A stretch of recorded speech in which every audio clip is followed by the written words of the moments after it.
Her millionaire husband abandoned her pregnant and penniless. 18 years later, the daughter he never wanted bought his entire company and destroyed his pride. Hi, my beautiful family. May the Almighty surround you with peace, blessings, and endless joy.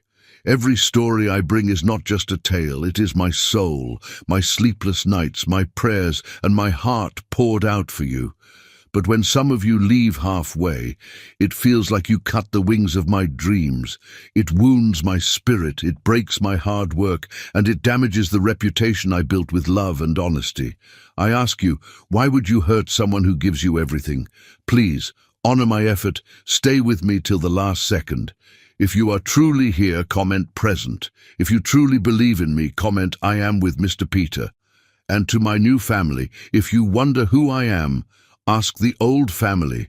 They will tell you how I gave love without limits, how I never betrayed your trust, and how I carried you as my own. This is not just a channel, it is my life, my devotion, my truth. Stand with me, value me, and together we will grow stronger than ever. The first time Jim Rodway saw Almetta Smith across the Harvard Business School courtyard, time stopped and his world shifted forever. She was debating corporate ethics with 3 male students, her voice confident and melodious, her dark skin glowing in the autumn sunlight. While they argued with textbook theories, she spoke from lived experience about systemic inequality in business. Jim stood transfixed, his heart hammering against his ribs as if trying to escape and run to her. "You're staring," his roommate Chad whispered. "That's Almetta Smith. Full scholarship from Detroit. Brilliant, but your family would literally disown you." Jim barely heard him. When Almetta laughed at something one of the debaters said, the sound struck him like lightning. He'd dated dozens of women from his social circle, blonde, boring, and predictable. But this woman radiated intelligence, strength, and a fire that called to something deep in his soul. For 3 weeks, he watched her from afar. Almetta Smith was everything he'd never known he wanted. She dominated every classroom discussion, worked 2 part-time jobs to pay for books, and carried herself with a dignity that made the other students seem like children playing dress-up.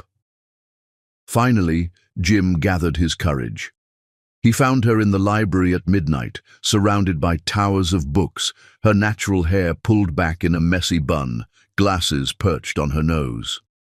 "Mind if I sit?" he asked, his usual confidence nowhere to be found.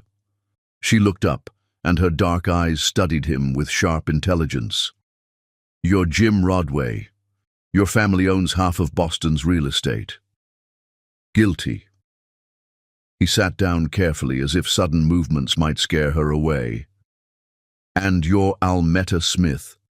You're going to revolutionize how business thinks about social responsibility." A smile tugged at her lips. "That's a bold prediction from someone who's never spoken to me. I've been listening to you in Professor Martinez's class. Your ideas about stakeholder capitalism aren't just theoretical, they're revolutionary." For the next 4 hours, they talked about everything and nothing. Jim found himself sharing dreams he'd never spoken aloud, while Almetta revealed vulnerabilities hidden beneath her fierce exterior. When the library closed, they walked through Harvard Yard under the stars, their conversation flowing like they'd known each other for years. "My family isn't going to like this," Jim said as they reached her dorm. Almetta's expression hardened slightly. "Because I'm black. Because you're perfect, and they hate anything that threatens their narrow world view." Jim stepped closer, his blue eyes intense. "But I don't care what they think. I've never felt anything like this before." Their first kiss was soft, tentative, electric. When they broke apart, both were breathing hard. "This is complicated," Almetta whispered. "The best things usually are." Over the following months, their love story unfolded like a beautiful rebellion. Jim defied his family's expectations at every turn. When his mother Patricia refused to meet Almetta, Jim brought her to the family's Thanksgiving dinner anyway. The tension was suffocating, but Jim held Almeta's hand throughout the meal, his message clear. She belonged wherever he was. "You're embarrassing this family," Patricia hissed as she served dessert, her voice low enough that only Jim could hear. "No, Mother. You're embarrassing this family with your bigotry." Jim's voice carried across the dining room, silencing conversations. "Almeta is going to be my wife, whether you accept it or not." The entire table went silent. Charles Rodway's face turned purple with rage, while Almeta squeezed Jim's hand, both terrified and amazed by his public declaration. "You're making a mistake," his father Charles warned him privately after dinner. "This infatuation will pass. Don't destroy your future for a fling." "It's not a fling," Jim replied firmly. "I love her more than I've ever loved anything." "Love?" Charles laughed bitterly. "Son, love is a luxury you can't afford. You have responsibilities to this family, to our legacy. My legacy will be the family I build with Almeta, not the prejudice I inherit from you." The confrontation escalated when Charles threatened to cut off Jim's trust fund. Jim's response was to move out of the family mansion that very night, showing up at Almeta's dorm with suitcases and determination. "You left your family for me?" Almeta asked, tears in her eyes as she helped him carry his belongings. "I left people who can't see your worth. You're my family now." But Jim was already lost to love. Almeta challenged him intellectually, supported his dreams, and loved him with a passion that made everything else pale in comparison. She tutored him in economics until his grades soared. She listened to his business ideas and offered insights that transformed them from good to brilliant. She made him want to be better than he'd ever thought possible. One evening in their second year, as they studied together in his off-campus apartment, Jim couldn't contain himself any longer. "Marry me," he said suddenly, looking up from his corporate finance textbook. Almeta's pen froze mid-sentence. "What?" "Marry me, Almeta. I know we're young, I know it's crazy, but I can't imagine my life without you." Jim dropped to his knees beside her chair, taking her hands in his. "You make me better. You make me brave. I want to build an empire with you, for our future children." Tears sparkled in Almeta's eyes. "Jim, your family will learn to love you like I do, or they'll lose me forever." His voice was steel wrapped in velvet. "I choose you, Almeta. I will always choose you." She said yes through tears and laughter, and Jim slipped his grandmother's engagement ring onto her finger, a stunning vintage piece he'd had reset with a larger diamond. That night, they made love with desperate passion, two souls cementing their bond against a world determined to tear them apart. The wedding planning was a war zone. Patricia Rodway made subtle threats about disinheritance while pretending to help. Charles alternated between bribery and intimidation, offering Jim everything from European business ventures to a trust fund that would set him up for life, all conditional on ending the engagement. "She's using you," Patricia hissed during one particularly ugly confrontation. "Can't you see? A girl from the project's latching onto our family's wealth." Jim's response was to have Almeta's name tattooed over his heart in elegant script, then show up to the next family dinner in a t-shirt that displayed it proudly. The small ceremony took place in Harvard's Memorial Chapel with only their closest friends present. Almeta wore a simple white dress that cost less than Patricia's shoes, but she looked like a queen. When Jim saw her walking down the aisle, tears streamed down his face. "You're beautiful," he whispered as she reached him. "So beautiful." Their vows were personal, passionate, and defiant. Jim promised to love her against all odds, to build their dreams together, and to never let anyone make her feel less than the extraordinary woman she was. Almeta vowed to stand by him through every storm, to challenge him to greatness, and to love him with everything she had.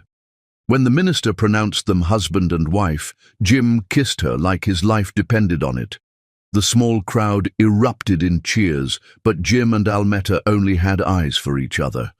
Their honeymoon was a weekend in Cape Cod, all they could afford. They made love on the beach under the stars, planned their business empire over room service breakfast, and promised each other that poverty would never define them again. "We're going to have beautiful babies," Jim murmured against her neck as they lay tangled in hotel sheets. "Little girls with your brains and little boys with your courage."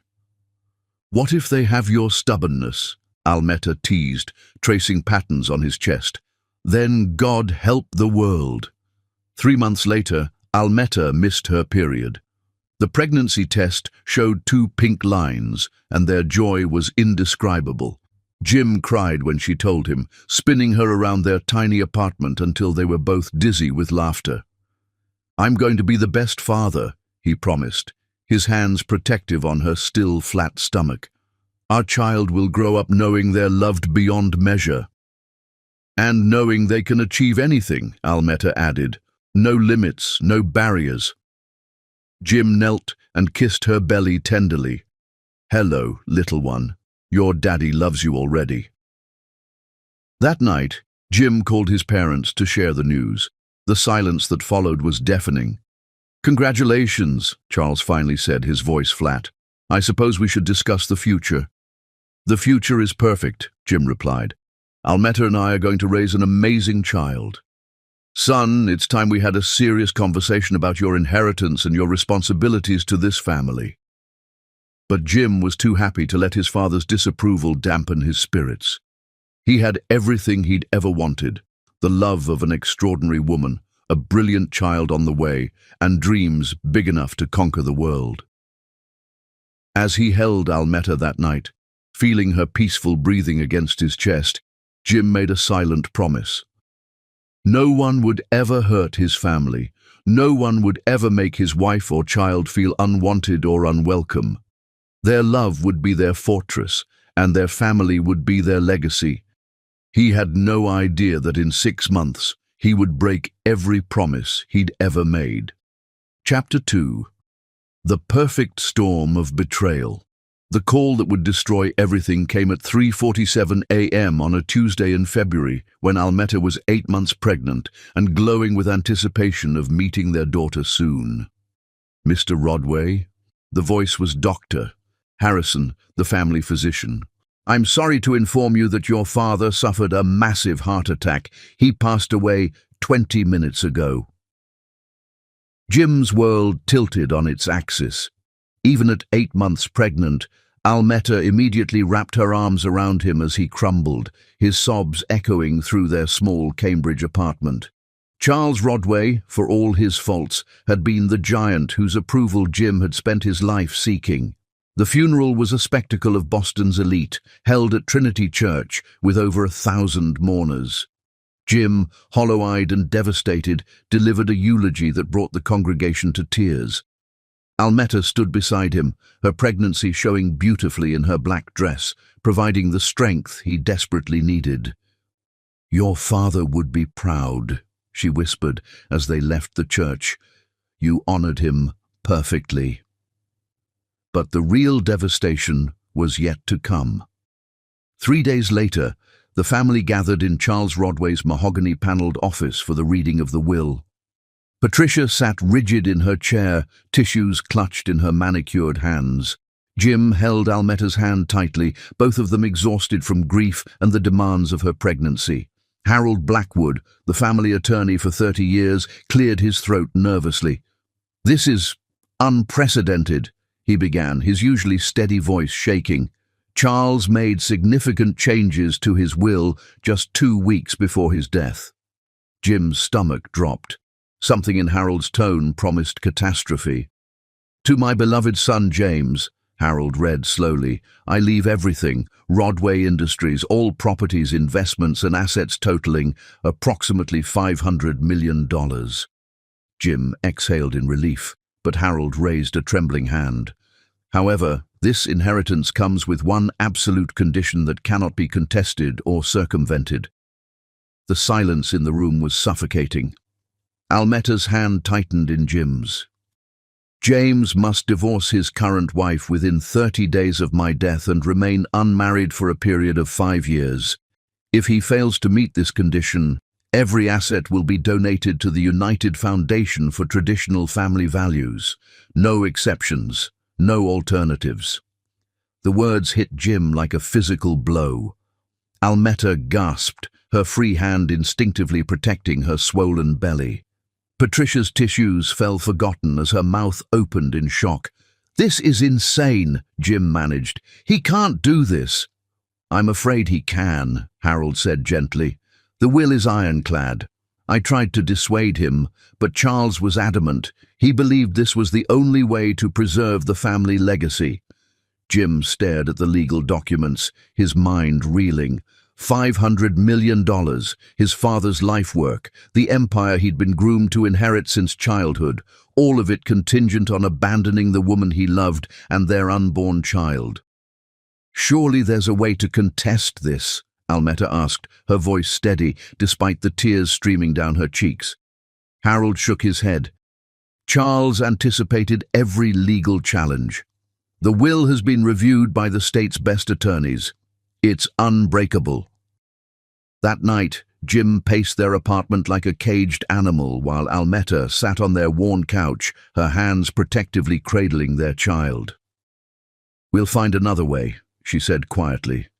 "We don't need his money." $500 million, Almeta. $500 million. Jim's voice cracked. "We could give our child everything. The best schools, the best opportunities, generational wealth. Our child will have something better, parents who love each other." But doubt had already planted its poisonous seed. For days, Jim was tormented by visions of what that money could buy. Private jets, multiple homes, business empires, political influence. His child could attend the finest universities without scholarship stress. Almeta could have anything she wanted without counting pennies. Sleep became impossible. Jim would lie awake at 3 a.m., staring at the ceiling while Almeta slept peacefully beside him, her pregnant form beautiful in the moonlight. $500 million. The number consumed his thoughts like a fever. With that kind of wealth, he could give his family everything, but only if he destroyed his family first. "You look terrible," Almeta observed one morning, bringing him coffee in bed. "Are you sleeping at all?" "Just thinking about the future," Jim replied, unable to meet her eyes. "Our future is going to be beautiful," she said, settling beside him with difficulty as her pregnancy advanced. "This baby is going to have so much love." Love. The word twisted in Jim's stomach like a knife. Love versus $500 million. Why had his father made him choose? Meanwhile, his mother worked her own dark magic. "That girl trapped you with a pregnancy," Patricia whispered during one of her increasingly frequent visits. "Can't you see? She's been planning this from the beginning. A scholarship girl from the ghetto, snagging a Rodway heir. It's the oldest trick in the book." "Stop," Jim warned, but his mother pressed on relentlessly. "Your father saw through her manipulation. That's why he protected our family with this will. That baby isn't even necessarily yours. Have you had a paternity test?" "Of course not. I trust my wife." "Trust?" Patricia laughed coldly. "Jim, you've known this girl for 2 years. I've seen women like her my entire life. Ambitious, calculating, willing to do anything for money and status." Each conversation left Jim more poisoned, more suspicious. He began watching Almeta differently, analyzing her every word for hidden agendas. When she suggested they name their daughter after his grandmother, was that manipulation? When she worked extra hours at her part-time job to save money for baby supplies, was that guilt tactics? "I love you," she would say as they lay in bed, her hand resting on her swollen belly. "I love you too," he would reply, but the words felt hollow. $500 million echoed louder than any declaration of love. 2 weeks into the 30-day deadline, Cassandra Webb returned to Boston. Cassandra had been Jim's fiancée before Harvard, before Almeta, before his world had turned upside down. Tall, blonde, and elegantly beautiful, she represented everything his family wanted for him. More importantly, she represented the path not taken.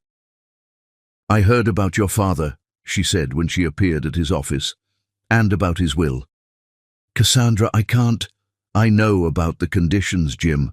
The whole city knows." She moved closer, her perfume familiar and intoxicating. "I also know you have a decision to make. I'm married. I'm having a child. With a woman who's destroyed your relationship with your family, alienated you from your inheritance, and trapped you with a pregnancy." Cassandra's voice was soft, reasonable. "Jim, you could have everything back. Your father's empire, your mother's approval, the life you were meant to live. I love Almeta. Do you? Or do you love the idea of rebelling against your family?" Cassandra stepped closer still. "That scholarship girl has taken everything from you. Your inheritance, your family relationships, your future. What has she given you besides problems?" That night, Jim stared at Almeta as she slept, her pregnant form beautiful in the moonlight. She looked peaceful, trusting, completely unaware that he was wrestling with the devil. By the third week, Jim was barely sleeping, barely eating. The weight of the decision was crushing him. Almeta tried to help, bringing him his favorite foods, massaging his shoulders, listening to his fears without judgment. "Whatever you decide, I'll understand," she lied beautifully one evening. "I won't hate you if you choose the inheritance." "Don't say that. I'm serious, Jim. That money could change our child's entire life. I'll always love you, no matter what." Her selflessness made his betrayal even more devastating. On day 27, Cassandra appeared at their apartment with shocking news. "I've had my lawyers review those documents you signed when you got married," she announced, spreading papers across their kitchen table. "The ones making Almeta your equal partner in all business ventures." "What about them?" Almeta asked, but her voice was already tense with dread. Cassandra smiled coldly. "They're forgeries. The signatures are real, but the actual legal language is completely different. Instead of giving Almeta partnership rights, they actually transfer all of her assets and any future earnings to Jim. She owns nothing. He owns everything, including anything she might inherit or earn." Almeta's face went white. "That's impossible. Jim's been systematically stealing from you since your wedding day," Cassandra continued mercilessly. "Every dollar you've earned, every asset you've acquired, it all belongs to him legally. You have nothing." Jim's silence was deafening. He stared at the papers, his face a mask of guilt and shame. "Jim?" Almeta whispered. "Tell her she's lying." But Jim couldn't meet her eyes. The truth was even worse than Cassandra revealed. He had known exactly what those papers contained when Almeta signed them. His father had insisted on protecting the family assets, and Jim had justified it as a temporary measure, something he'd fix after they were established. Now, faced with losing $500 million, those papers looked like providence. "The divorce will be simple," Cassandra said softly. "Almeta gets nothing, owes nothing, and Jim keeps both the inheritance and everything they've acquired during the marriage." Almeta looked at Jim with dawning horror. "You've known this whole time." His continued silence was answer enough. That night, for the first time since their wedding, Jim slept on the couch. Above him, he could hear Almeta crying, heartbroken sobs that tore at his soul. But every tear she shed was worth $1 million of his inheritance. On day 29, with just 24 hours remaining, Jim made his choice. Greed had conquered love. Chapter 3. The Cruelest Cut. The contractions started at 4 a.m. on day 30, exactly when Jim's deadline to divorce Almeta expired, as if their child sensed the tragedy about to unfold and was fighting to enter the world before it could be torn apart. "Jim, wake up!" Almeta gasped, shaking his shoulder as pain seized her swollen belly.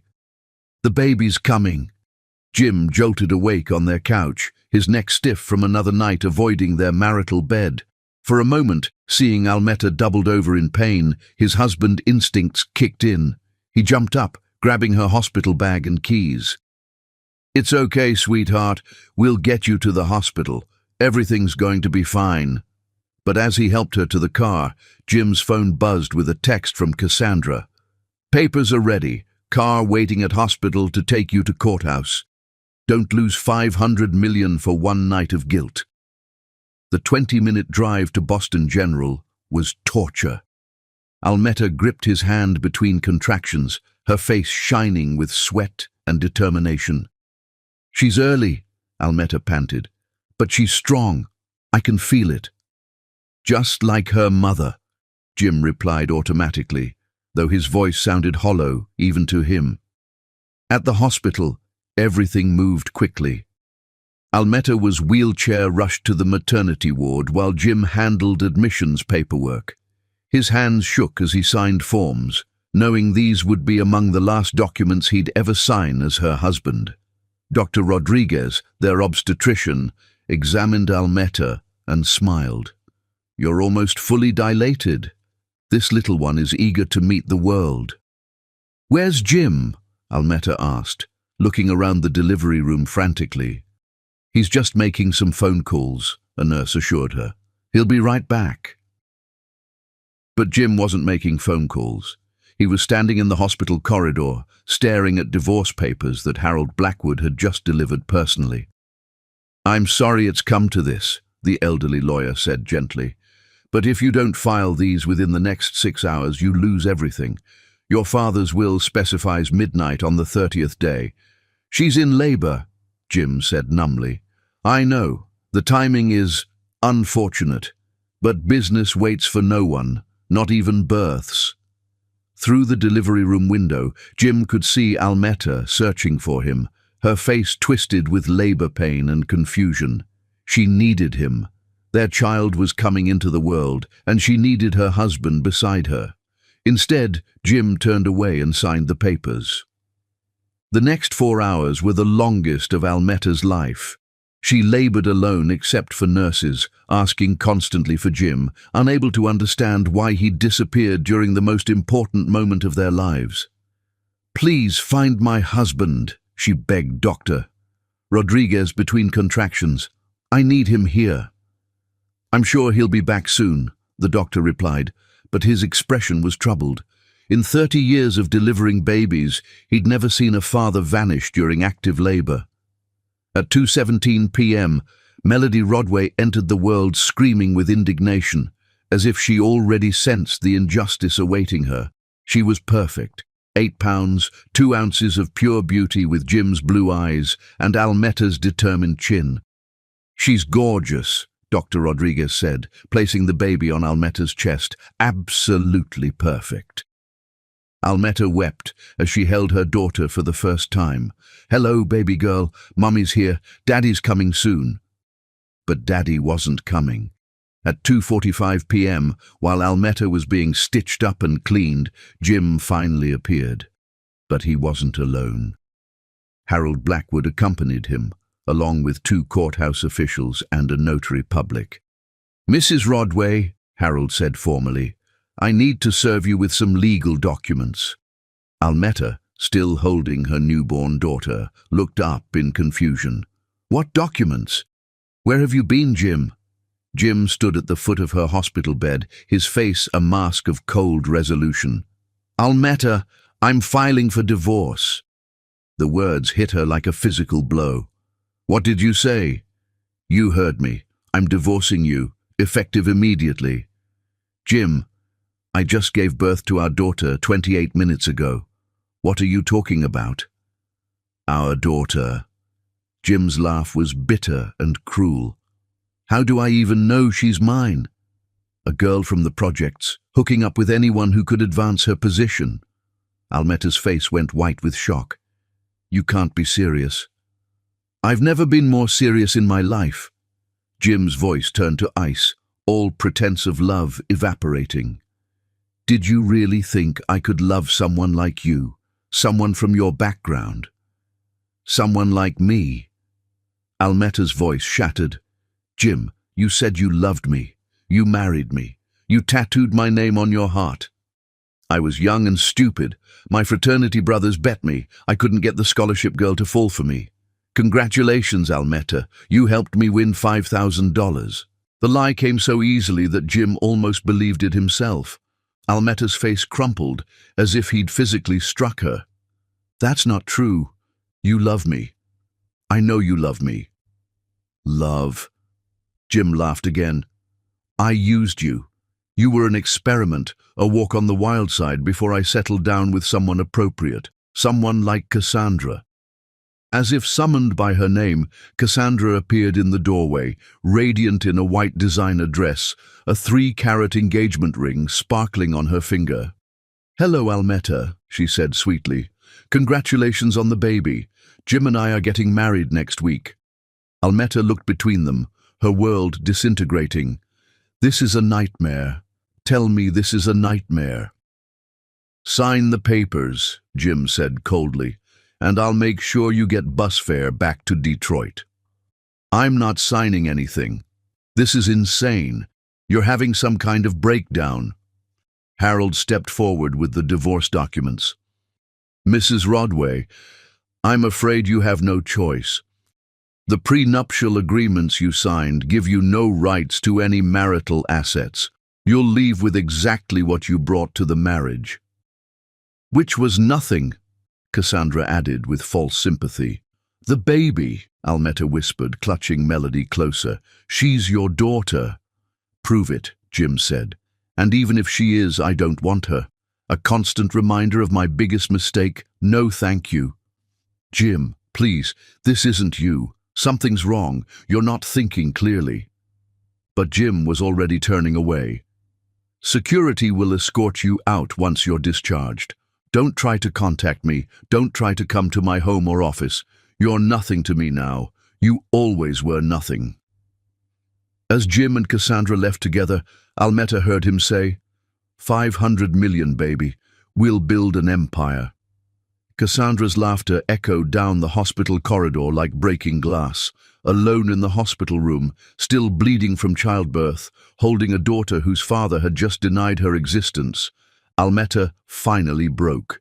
Her sobs echoed through the maternity ward, heartbroken wails that brought nurses running. Mrs. Rodway, what's wrong? He left us, Almetta whispered to the attending nurse. He abandoned us both.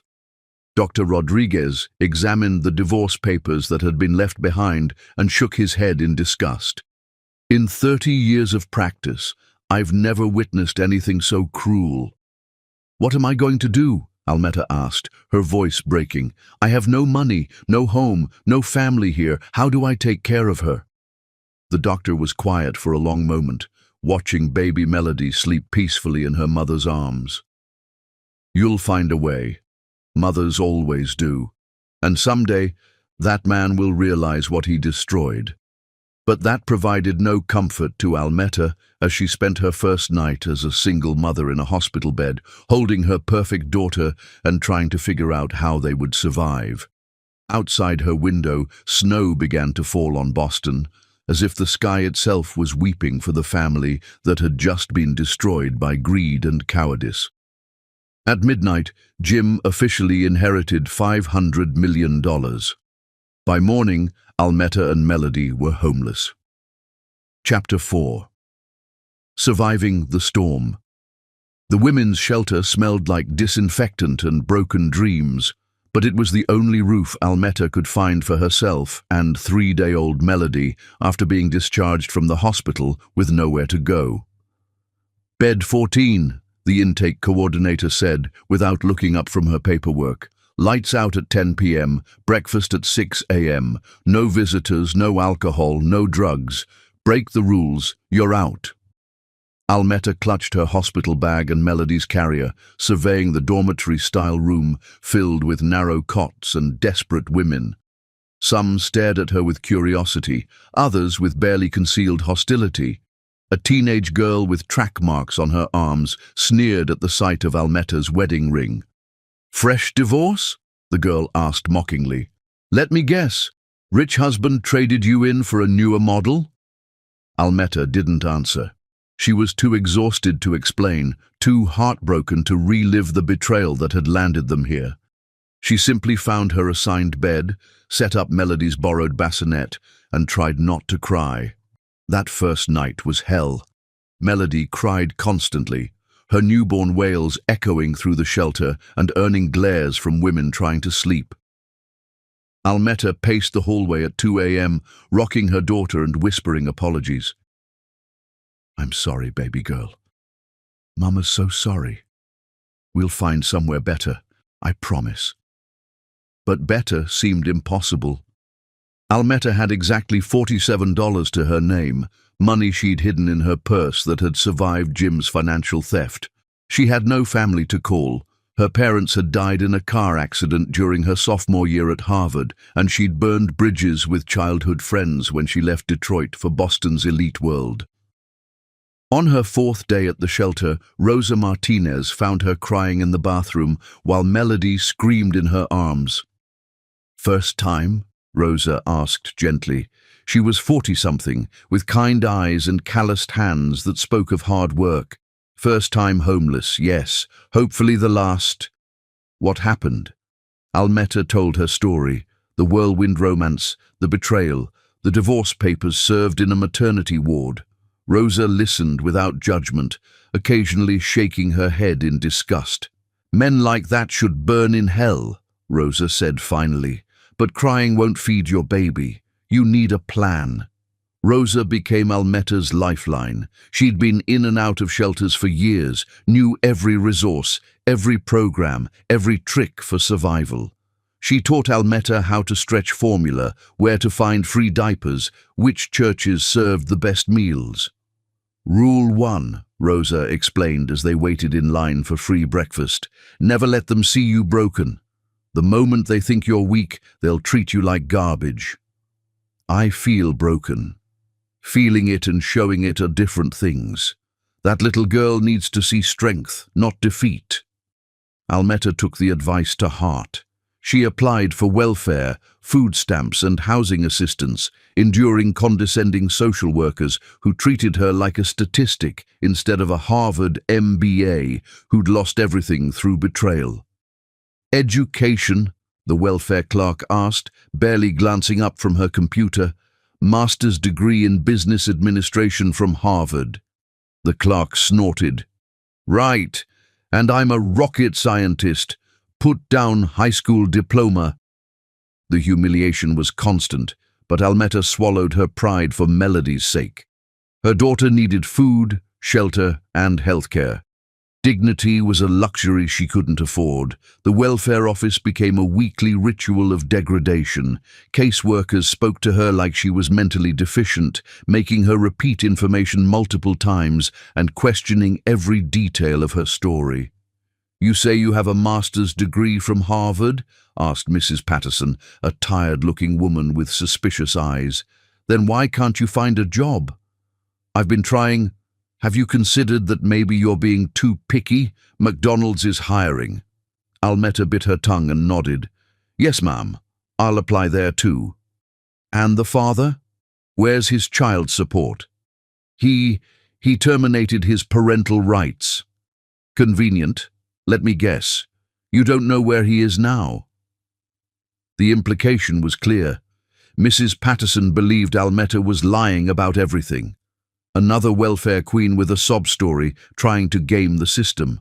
Finding work proved nearly impossible.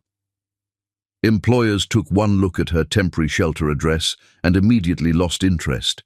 The few who interviewed her questioned her gaps in employment, her lack of references, her situation. A Harvard MBA applying for retail work, one manager asked suspiciously. What's the real story here? Drugs? Mental health issues? No, sir. I just need to support my daughter. Right, and I'm sure this is temporary until your big break comes along. The sarcasm was cutting. Almeta forced herself to smile. I'll work as hard as you need me to. We'll call you. They never did. Finally, After 2 weeks of rejections, she found work at a 24-hour diner called Murphy's. The owner, Sean Murphy, was a gruff Irish immigrant who didn't care about her education or circumstances.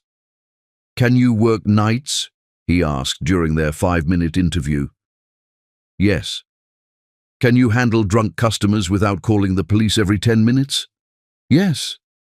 "Can you clean vomit off tables without complaining?" Almeta's stomach turned, but she nodded. "Absolutely." "Can you start tonight?" "Yes, sir." The job paid minimum wage plus tips, barely enough to survive. Almeta worked 11 p.m. to 7 a.m., sleeping during the day while Rosa watched Melody. The arrangement wasn't ideal, but it was survival. Rosa became more than a friend. She became Almeta's lifeline and teacher. "Rule number 1, Rosa explained as they waited in line for free breakfast at a local church. Never let them see you broken. The moment they think you're weak, they'll treat you like garbage. I feel broken. Feeling it and showing it are different things. That little girl needs to see strength, not defeat. How do you stay strong when everything is falling apart? Rosa studied Almeta's face carefully. You remember why you're fighting, not for yourself, for her. Every humiliation you swallow, every insult you ignore, every night you work until your feet bleed, it's all so she has chances you didn't have. What if it's not enough? What if I fail her? Then you get up and try again. That's what mothers do. The night shift at Murphy's was brutal. Almeta served coffee to insomniacs, drunk college students, and night shift workers who often left no tips and sometimes grabbed her inappropriately. She endured it all with gritted teeth, remembering Rosa's advice about showing strength. You're different from our usual girls, observed Detective Mike Sullivan, a regular customer who came in around 3 a.m. during his patrol breaks. You speak like you went to college. I did. What happened?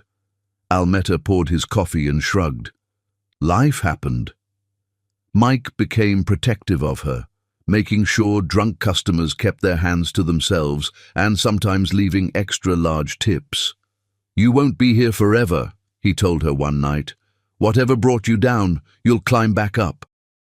How do you know? Because you still fight. I see women who've given up, and you're not one of them. Years later, when Almeta's consulting business took off and she could afford to quit the diner, she made sure to find Mike and thank him for his kindness during her darkest hours. His faith in her recovery had been one of the few lights in that terrible period. During her breaks, Almeta studied. She read business journals from the library, analyzed market trends, and developed ideas for companies she might someday start. Melody slept in her carrier beside the break room table while Almeta planned their escape from poverty. One night, while serving a table of young executives celebrating a business deal, Almeta overheard their conversation about marketing strategies. They were struggling with a campaign for urban demographics, throwing around ideas that were tone-deaf and offensive. Excuse me, Almeta interrupted, refilling their coffee. I couldn't help overhearing. Have you considered approaching the urban market through community leaders rather than traditional advertising? The executives looked at her like she'd grown a second head. Sorry? Community-based marketing, partner with local churches, schools, and neighborhood organizations. People trust recommendations from leaders they know more than glossy advertisements. One of the men laughed. Thanks for the input, but we'll stick to professional advice. But the youngest executive, a woman named Jennifer Chen, lingered after the others left. That was smart, Jennifer said. Where did you learn about community marketing? Harvard Business School. Jennifer's eyebrows shot up. You're kidding. I wish I was. They talked for 20 minutes before Jennifer had to leave. She handed Almeta her business card. I run a small consulting firm. If you ever want to discuss some freelance work. It was the first crack of light Almeta had seen in the darkness. The freelance work started small. Jennifer hired Almeta to research demographic data for $50 per report. Almeta worked on her laptop in the diner during quiet periods, producing analyses that impressed Jennifer's clients. Word spread quietly through Boston's business community about the brilliant consultant who delivered exceptional market insights at bargain rates. Almeta began earning additional income writing reports, developing strategies, and analyzing consumer trends. She used every extra dollar to improve their situation. They moved from the shelter to a studio apartment in a rough neighborhood, not safe, but private. Almeta bought a used crib for Melody and a desk for herself. She enrolled in community college business courses to stay sharp. "You're building something," Rosa observed when she visited their tiny apartment. "I can see it in your eyes." "We can't stay at the bottom forever," Almeta replied, bouncing 6-month-old Melody on her hip.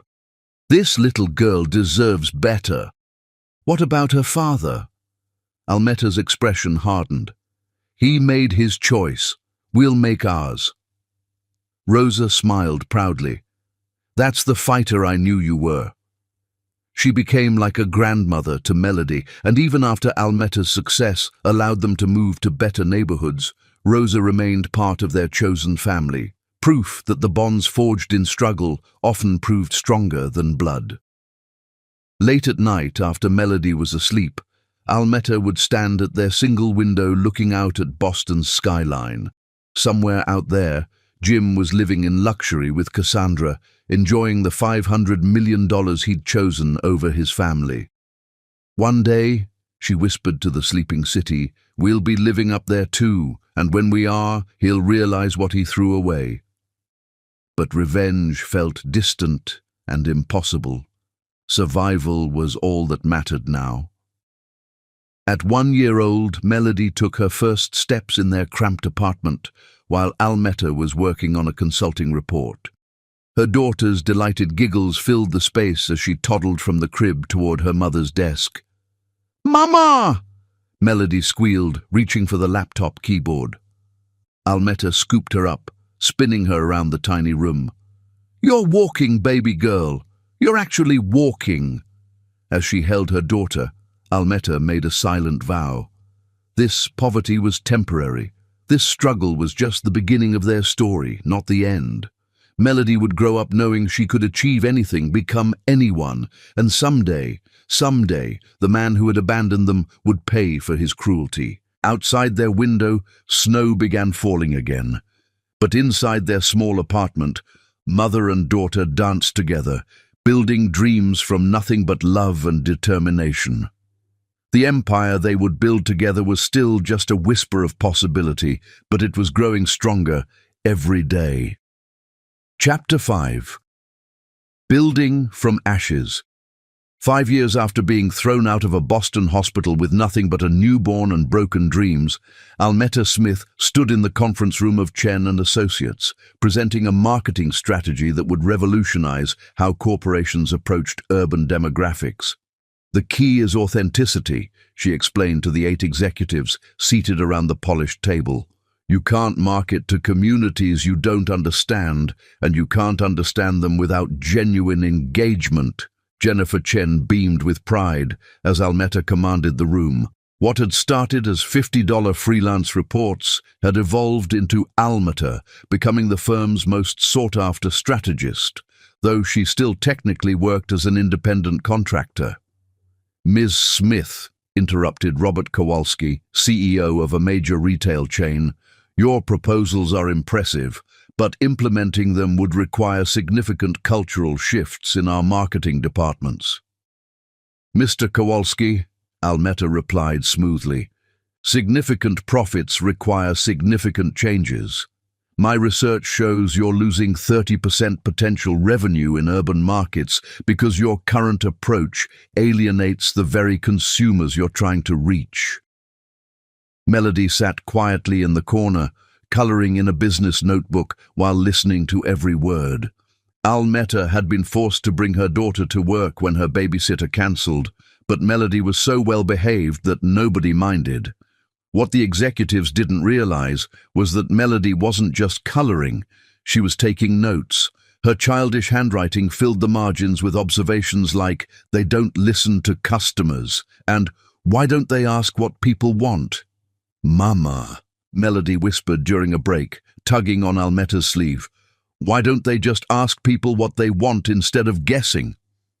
Several executives overheard and chuckled, but Almeta's eyes lit up. She knelt down to her daughter's level, studying the little girl's serious expression. "Say that again, sweetheart, but louder so everyone can hear." Melody stood up with the confidence of someone who'd been sitting in business meetings since she could walk. "If they want to sell things to people, why don't they ask those people what they want?" The room fell silent as the simplicity of her logic hit them. Robert Kowalski leaned forward in his chair, staring at the 6-year-old who'd just identified the fundamental flaw in his company's approach. "Gentlemen," Almeta said, turning back to the room with a brilliant smile, "I'd like you to meet my business partner. She just solved your consumer research problem." "Ms. Smith," Kowalski said slowly, "your daughter might be onto something. We spend millions on demographic studies and focus groups, but we never directly engage with communities about their actual needs." "Exactly. And if a 6-year-old can see that, imagine what your customers have been thinking." The presentation was a tremendous success. Kowalski signed a 6-figure contract on the spot, and 2 other companies requested similar strategies. As they packed up to leave, Jennifer pulled Almeta aside. "That was brilliant. Both the strategy and bringing Melody. She's incredibly perceptive." "She's been sitting in on business meetings since she was 2, Almeta explained. "Sometimes I think she understands corporate psychology better than most adults." "Have you considered that she might actually be your secret weapon?" "What do you mean?" "Children see things adults miss because they haven't learned to complicate simple truths yet. Maybe Melody should be part of your consulting process." That night, in their small 2-bedroom apartment they'd moved to the year before, Almeta celebrated by making Melody's favorite mac and cheese, while her daughter did homework at the kitchen table. "Mama, what's a partnership?" Melody asked, looking up from her math worksheet. "It means Mama and Miss Jennifer are going to build a business together." "Can I help?" Almeta sat down beside her daughter, studying the little girl who'd become her greatest strength. Melody had Jim's striking eyes, but Almeta's determination and intelligence.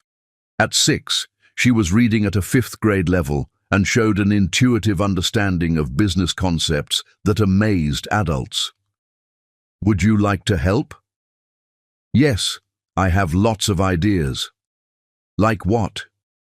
"Well, today those men kept talking about target demographics, but they never said they talked to actual people.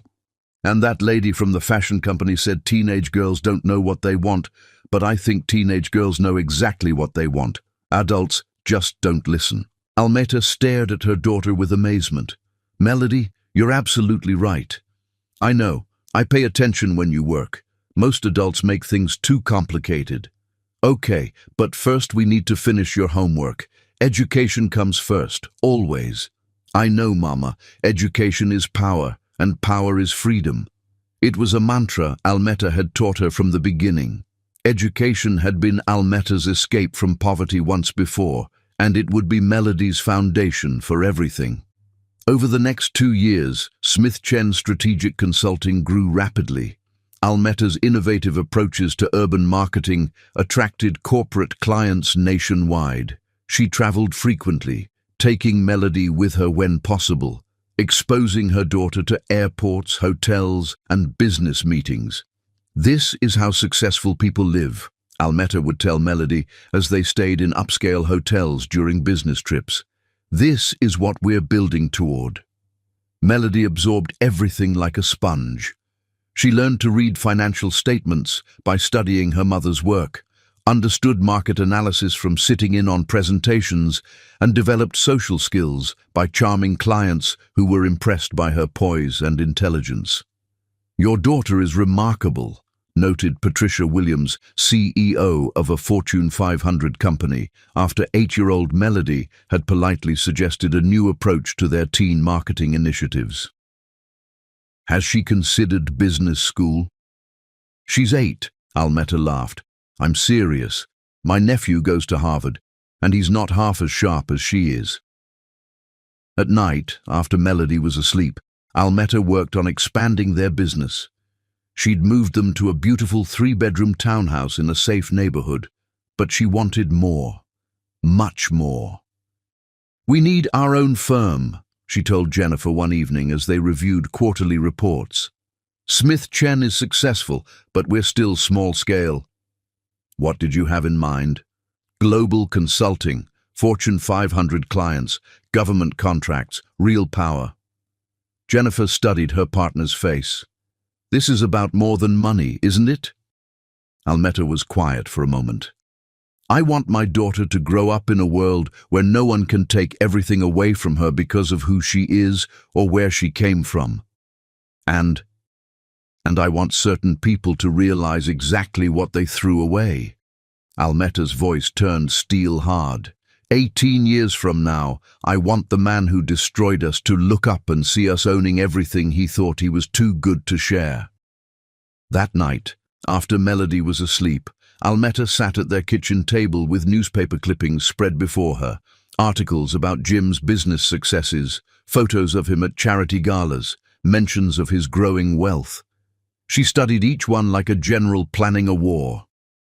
One day, baby girl, she whispered to the sleeping house, one day he'll understand that the family he threw away became everything he'll never be. She didn't know that 9-year-old Melody was awake in her bedroom, listening through the thin walls, absorbing every word and making her own silent promises about the future. That summer, Almeta made a decision that would change everything. She enrolled 9-year-old Melody in an accelerated summer program at MIT designed for gifted children interested in technology and business. Are you sure she's ready? Jennifer asked. She's still just a little girl. She's been ready since she was 6. I'm just finally catching up. Melody thrived at MIT. While other children her age were playing video games, she was learning programming languages and developing apps. Her final project, a simple customer feedback platform, caught the attention of the program director. Mrs. Smith, Dr. Elizabeth Harper said during the closing ceremony, your daughter has extraordinary potential. Have you considered having her tested for advanced placement programs? What kind of programs? There are schools designed for exceptionally gifted children. Melody could potentially graduate high school by 14 and enter university immediately. That night, Almeta sat with Melody on their couch, discussing possibilities. Do you want to skip ahead in school, sweetheart? Will it help me build businesses like you do? It could, but you'd miss out on some normal childhood experiences. Melody was quiet for a moment, then looked up with determination that reminded Almeta painfully of Jim. Mama, normal kids don't have to rebuild their lives from nothing. I do. I want to learn everything as fast as I can. Almeta's heart broke a little. Her daughter should have been worried about playground games and sleepovers, not rebuilding family empires. But she also felt fierce pride. Melody had inherited the best of both parents, Jim's ambition and Almeta's resilience. Okay, baby girl, we'll look into it. Look. By age 10, Melody was attending a specialized academy for gifted children, taking high school-level courses and spending afternoons working alongside her mother. She'd developed an intuitive understanding of market psychology that impressed even experienced consultants. Mama, she said one day while they reviewed a client proposal, why are we helping other people build their companies instead of building our own? It was the question Almeta had been waiting for. What did you have in mind? Technology. All these companies need better ways to understand their customers. We could build software that does it automatically. Almeta stared at her daughter with amazement.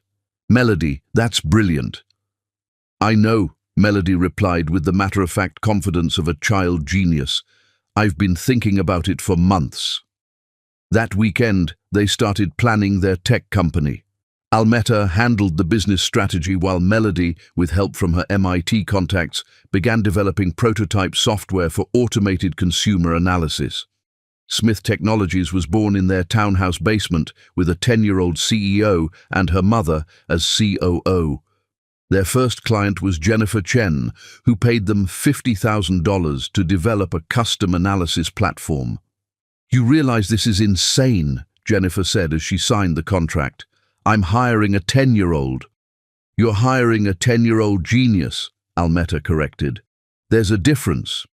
Within 6 months, Smith Technologies had grown from a basement operation to a legitimate company with office space, employees, and contracts worth millions. Melody balanced school with CEO duties, displaying leadership skills that amazed everyone who worked with her. "She's incredible," marveled David Kim, their lead programmer. "I've worked with tech CEOs half her age who don't understand their products this well." Meanwhile, across Boston, Jim Rodway was struggling to maintain his father's empire. Rodway Industries had been built on old-fashioned business models that were rapidly becoming obsolete. Younger, more innovative companies were eating into their market share, and Jim's leadership style, arrogant and inflexible, wasn't adapting well to changing times. "We need new strategies," his board kept telling him. "The market is shifting toward technology integration." "My father built this company on solid fundamentals," Jim would reply. "We don't need to chase every tech fad." But the tech fads were revolutionizing entire industries, and Rodway Industries was being left behind. Neither Jim nor his mother Patricia paid attention to the growing success of Smith Technologies. The name meant nothing to them, and even if they'd investigated, they'd never imagined that the homeless woman they'd discarded 10 years earlier was building an empire that would soon dwarf their own. On Melody's 11th birthday, as they celebrated in their new corporate headquarters, Almeta made a private promise. "Soon, baby girl. Very soon, we'll be ready to show the world what we've built." Melody looked up from her birthday cake, her eyes fierce with determination that reminded Almeta painfully of Jim. "And then we take back everything that should have been ours from the beginning."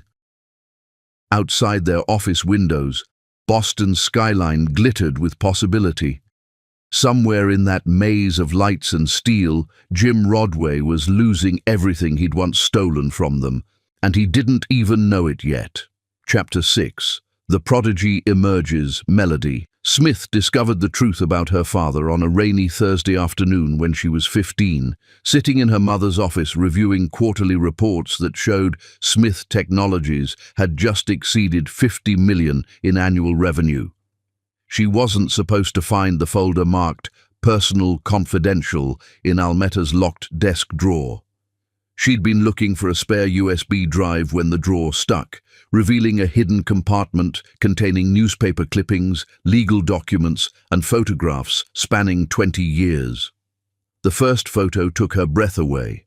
Her mother, radiant and young, in a wedding dress standing beside a tall, blonde man whose blue eyes were identical to the ones Melody saw in the mirror every morning. "James Rodway weds Almeta Smith in intimate Harvard ceremony," read the newspaper caption from 16 years ago. Melody's hands shook as she flipped through more clippings, photos of her parents at business events, articles about Jim inheriting Rodway Industries, and then the devastating coverage of their divorce. Rodway heir abandons pregnant wife for family fortune. But it was the final document that shattered everything Melody thought she knew about herself. Her original birth certificate listing James Charles Rodway as her father. "Melody?" Almeta's voice came from the office doorway. "What are you doing in my desk?" Melody turned around, tears streaming down her face, holding the birth certificate. "My name isn't Smith, is it? It's Rodway." Almeta's face went pale.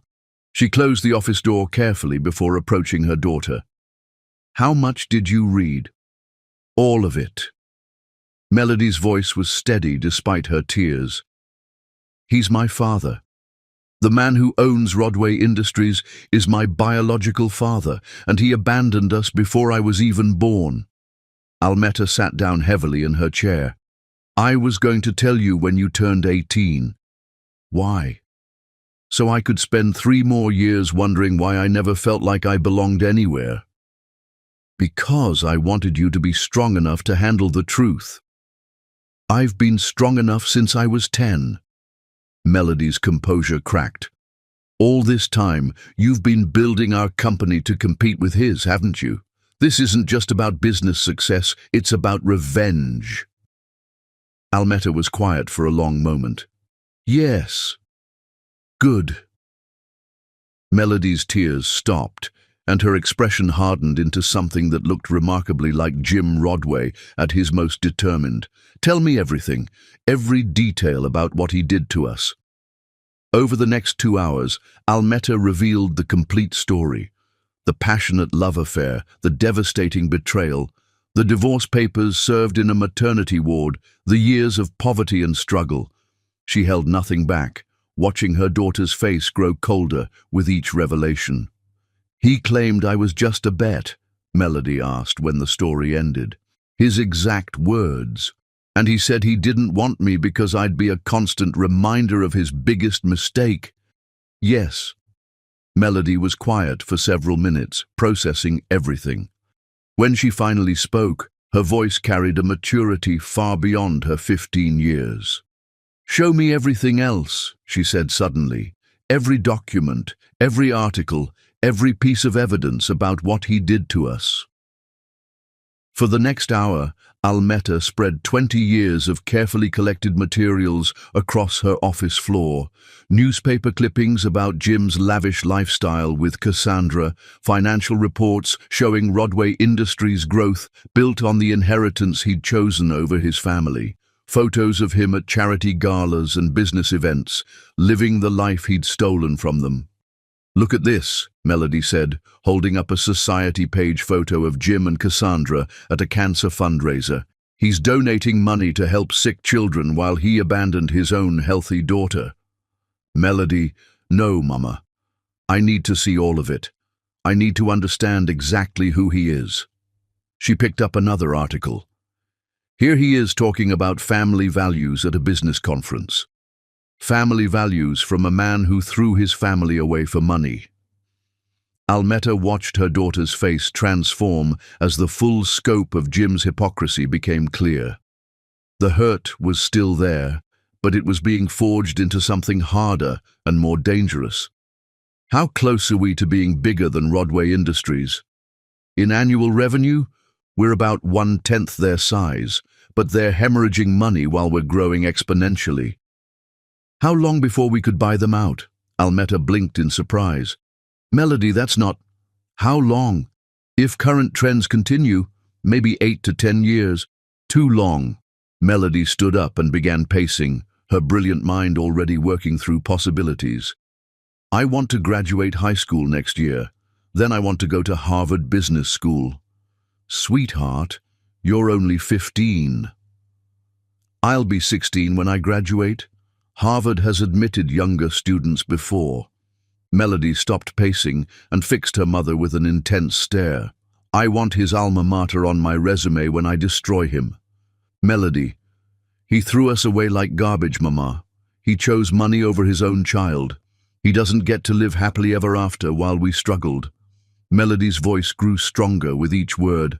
I'm going to take everything he has, everything he chose over us, and I'm going to make him watch while I do it. The transformation in her daughter both thrilled and terrified Almeta. This isn't just about money or business anymore, is it? It never was. Melody sat back down, her expression calm, but her eyes burning with purpose. He needs to understand that the daughter he rejected became everything he'll never be. And when I'm done, he'll know that losing us was the worst mistake of his pathetic life. What if this consumes you?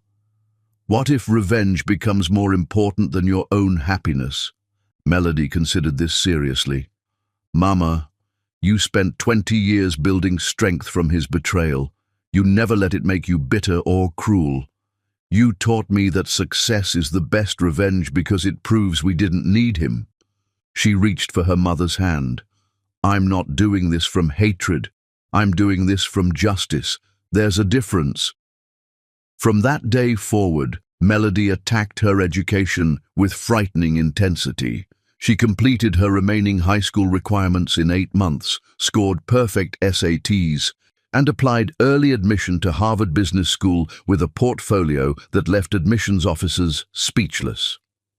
Her application essay began, "At 15 years old, I am the CEO of a $50 million technology company that I built from my mother's basement. This is not a story about privilege or inheritance. This is a story about what happens when you underestimate the daughter you never wanted."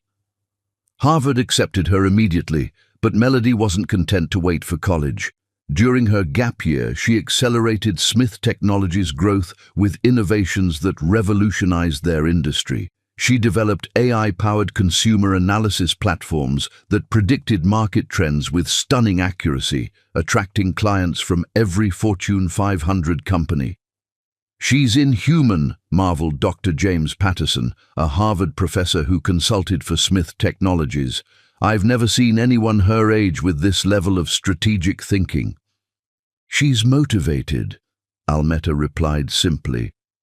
Meanwhile, Rodway Industries continued its slow decline.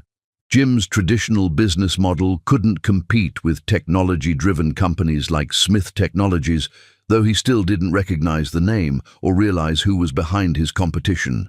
"We need innovation," Jim's board members kept telling him during increasingly tense meetings.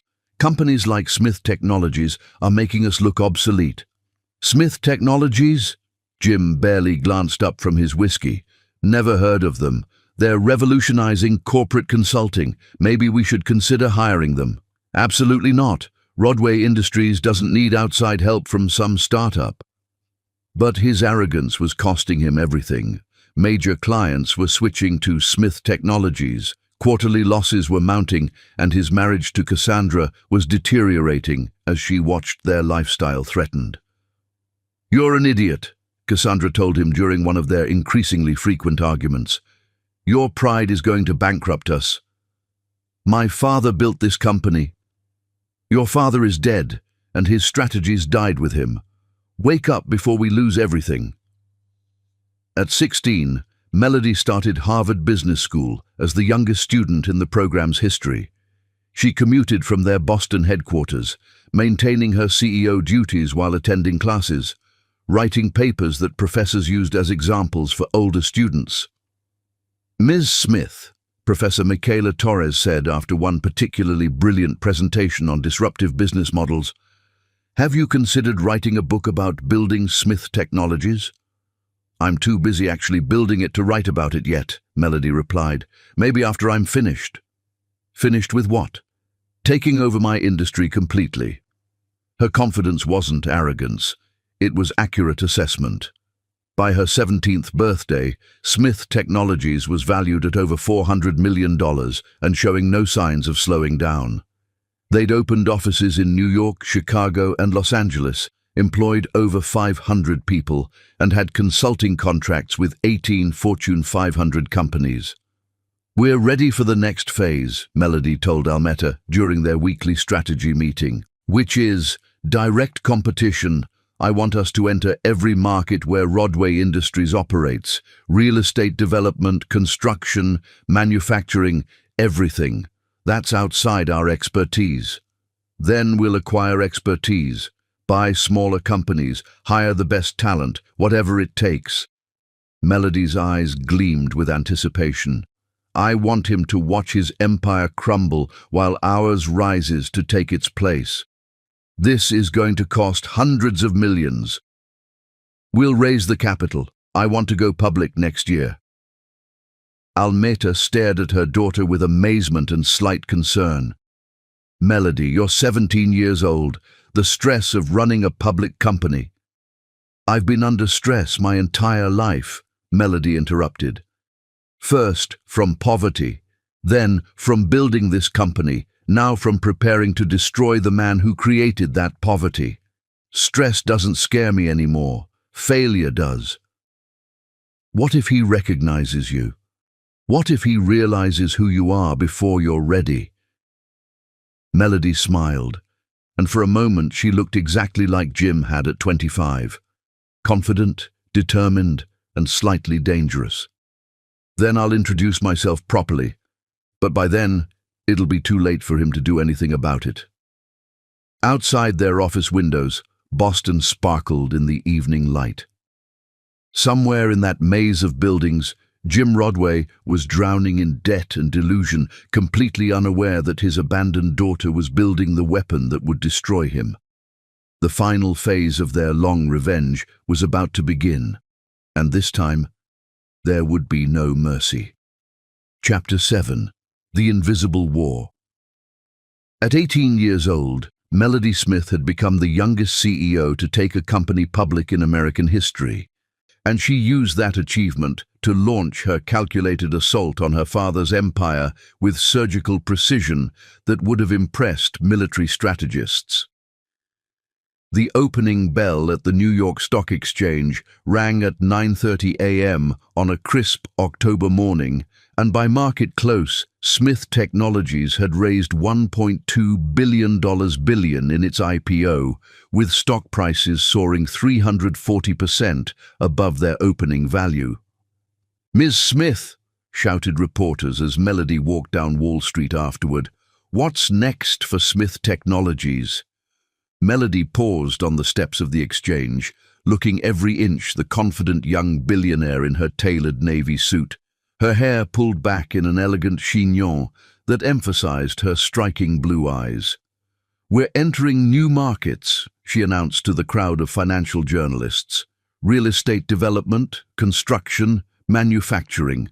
We're going to revolutionize every industry we touch." What she didn't say was that those were exactly the industries where Rodway Industries operated. The war began immediately. Within days of their IPO, Smith Technologies started acquiring smaller companies in direct competition with Rodway Industries' core businesses. But Melody's strategy wasn't to outspend her father, it was to outthink him. "Traditional business models are dinosaurs," she explained to her newly expanded board of directors.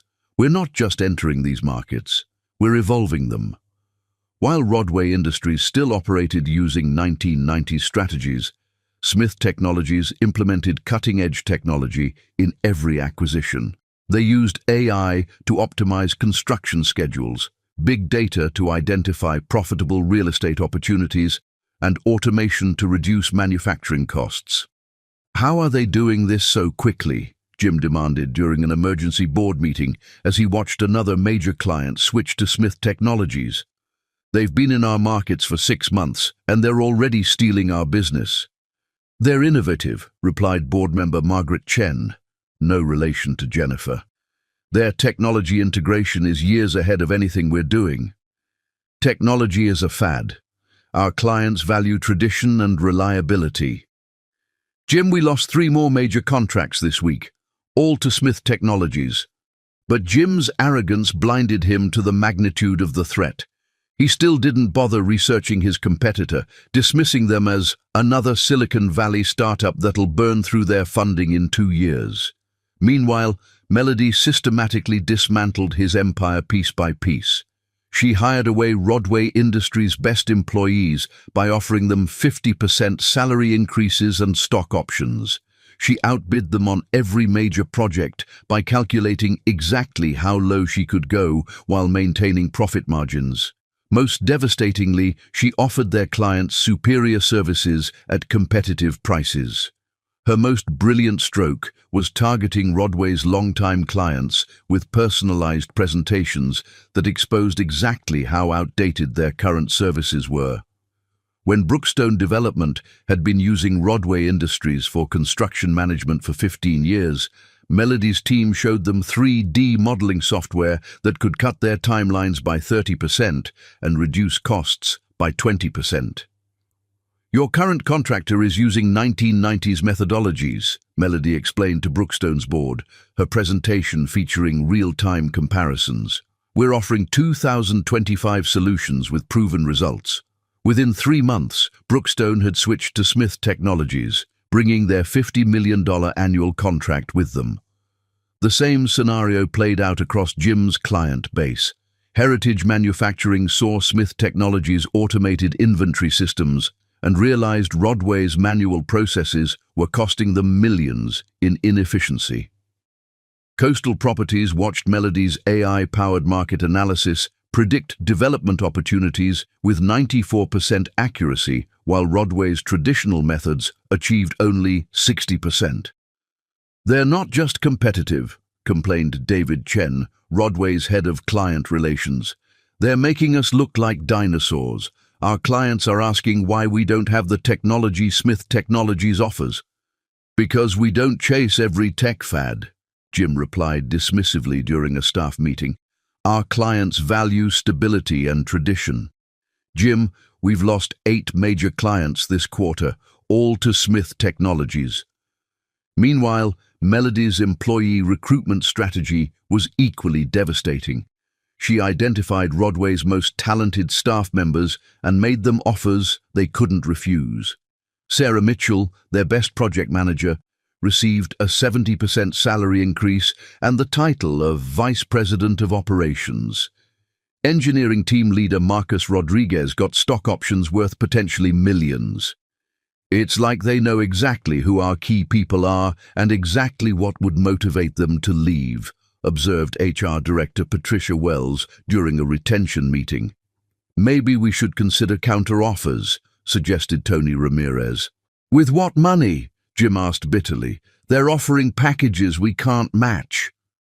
What Jim didn't realize was that Melody had spent months researching every Rodway employee's personal situation. She knew Sarah Mitchell was struggling with her daughter's college tuition. She knew Marcus Rodriguez wanted to buy a house but couldn't qualify for a mortgage on his current salary. She offered solutions to their problems, not just job changes, but her masterpiece was psychological warfare. Melody had studied Jim's management style for years through former employees and industry contacts. She knew exactly how to push him towards self-destruction. Send him the quarterly reports, she told her strategy team. Make sure he sees exactly how much market share he's lost to us. But don't include our company name on the cover. Just list us as competitor A. I want him paranoid and desperate before he even knows who's destroying him. That's brilliantly cruel, observed David Kim, their lead programmer. He destroyed my family when I was helpless, Melody replied without emotion. Now I'm destroying his empire while he's powerless. The poetry is intentional. She had Jim's psychology mapped like a battlefield. Every move she made was designed to trigger his worst impulses, his arrogance, his refusal to adapt, his need to control everything.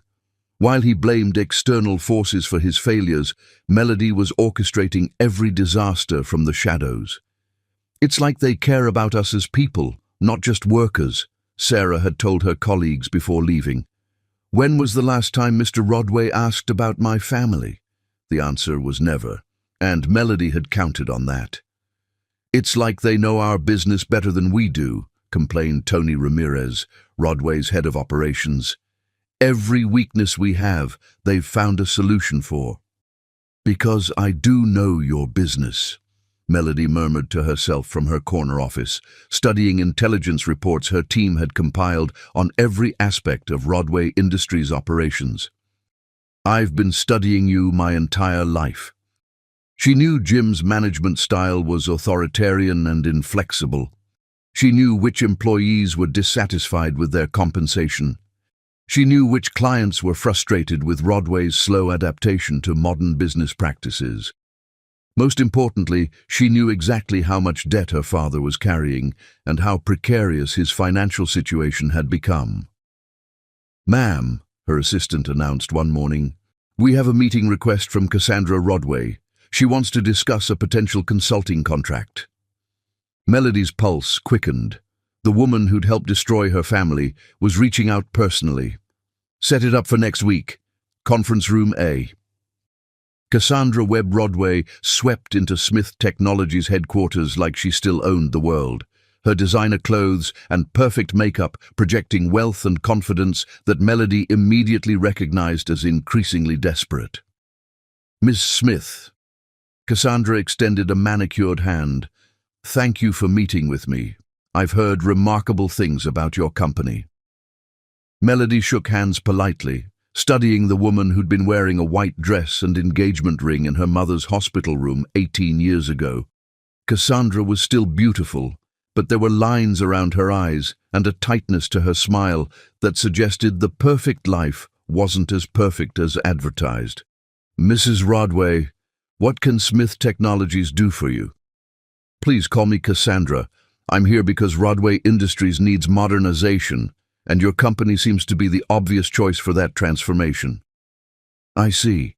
And what does Mr. Rodway think about this potential partnership?" Cassandra's smile faltered slightly.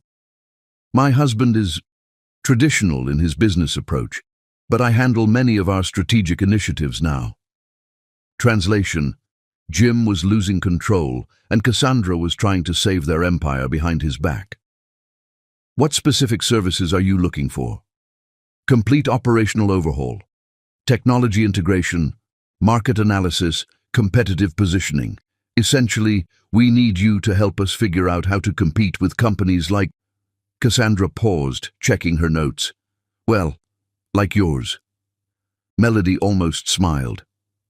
"You want us to help you compete with ourselves?"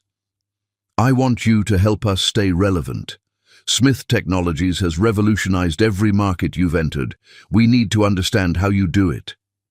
"And you think we'd share our trade secrets with a direct competitor?" "I think you'd be paid exceptionally well for your expertise. Money tends to overcome most business conflicts."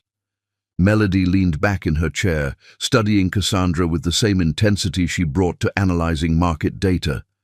This woman had destroyed her family's happiness for money. Now she was begging that same family for salvation, not knowing who she was talking to. "I'll consider your proposal," Melody said finally. "But I should mention, we don't typically work with companies whose leadership lacks vision." Cassandra's professional mask slipped slightly. "Meaning?" "Meaning if Rodway Industries wants our help, Mr. Rodway himself needs to be committed to change. Half measures and behind-the-scenes maneuvering won't save a sinking ship." "I can bring Jim to our next meeting." "Please do. I'd be very interested in meeting him." After Cassandra left, Melody sat alone in her office, heart pounding with anticipation. Soon, very soon, she would come face to face with the man who'd abandoned her before birth. But first, she had more work to do. Over the next 6 months, Smith Technologies' assault on Rodway Industries intensified. They opened competing offices in every city where Rodway operated. They launched a construction division that immediately began underbidding Rodway on major projects. They acquired a manufacturing company that produced the same industrial equipment as Rodway's factories, but with 30% better efficiency. "We're hemorrhaging money," Jim's CFO warned during a particularly grim quarterly review. "If current trends continue, we'll be insolvent within 18 months. "That's impossible," Jim insisted. "This company has been profitable for 40 years. "Not anymore. Smith Technologies is destroying us in every market." "Then we'll destroy them back." "What do we know about their leadership?" "Not much. The CEO is Melody Smith. Young woman, Harvard MBA, built the company from scratch. She's formidable." "She's a child playing with daddy's money. How dangerous can she be?" But Jim's board members were losing confidence in his leadership. Margaret Chen requested a private meeting to discuss the future direction of the company. "Jim," she said carefully, "the board is concerned about our competitive position. We'll rebound. We always do."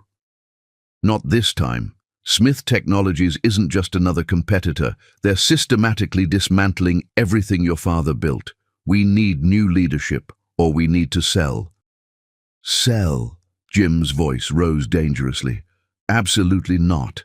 This company is my legacy. Then prove you can save it.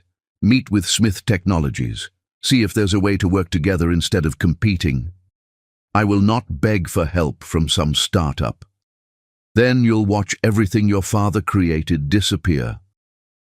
That night, Jim sat alone in his father's old office, drinking whiskey and staring at family photos from happier times. Cassandra had already moved into the guest bedroom, their marriage another casualty of his failing empire. He'd fought so hard to inherit his father's wealth, sacrificing everything he'd once loved. Now that inheritance was slipping away, and he had nothing left to show for his choices. Meanwhile, in her corner office across the city, Melody Smith was planning the final phase of her campaign. Soon, she would meet her father face to face. Soon, he would learn the price of abandoning his family. And soon, justice would finally be served. The invisible war was almost over, and Melody Smith was about to win everything. Chapter 8. The Noose Tightens. Cassandra Webb Rodway filed for divorce on a grey December morning, just as Rodway Industries' stock hit an all-time low and Smith Technologies announced its acquisition of their largest manufacturing competitor. Jim found the papers on his desk beside his morning coffee, along with a note written in Cassandra's elegant handwriting. I married you for your empire. Since you no longer have one, this marriage is over. My lawyers will be in touch about the asset division. For several minutes, Jim sat frozen in his father's chair, staring at documents that would cut his remaining wealth in half. Outside his office windows, Boston's skyline looked grey and forbidding, matching his internal devastation.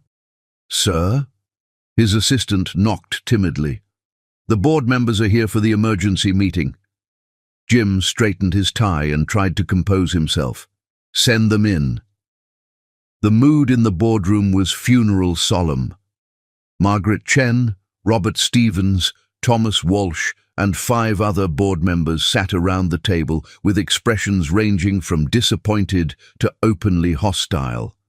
Jim, Margaret began without preamble, we need to discuss immediate action to save this company.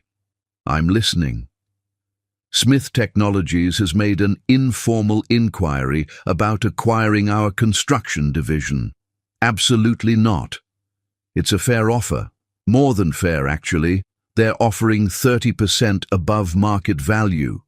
They're vultures picking at our bones. Robert Stevens leaned forward. Jim, be realistic. That division is losing money every quarter. Smith Technologies could turn it profitable within 6 months. Because they're using unfair competitive practices. They're using modern business practices, Thomas Walsh corrected, practices we should have implemented years ago. My father built this company on solid fundamentals. Your father has been dead for 18 years, Margaret interrupted sharply. His business model died with him. We're living in 2025, not 1995. Jim's hands clenched into fists. What are you saying? We're saying you have 2 choices. Modernize immediately or sell everything while we can still get decent offers.